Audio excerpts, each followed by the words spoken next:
Hello everyone, in this video I will show you how to hide your story and live videos from specific people on Instagram. First we open our Instagram profile and go tap on three lines here, and then we tap on setting.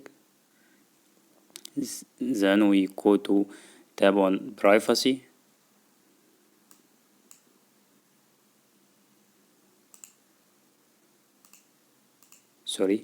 Sorry, we go tap on privacy, then we go tap on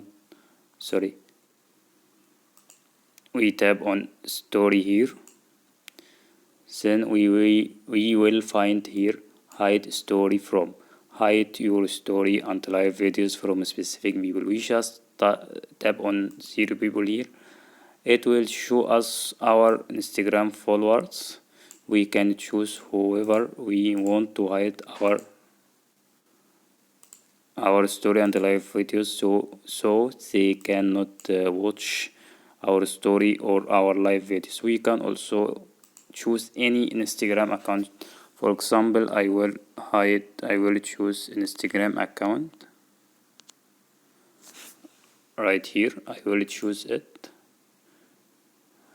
That's it. It's pretty simple, and this is how you can hide your Instagram story and live videos from specific people. If this helps you out, please like and subscribe to our channel. Thank you.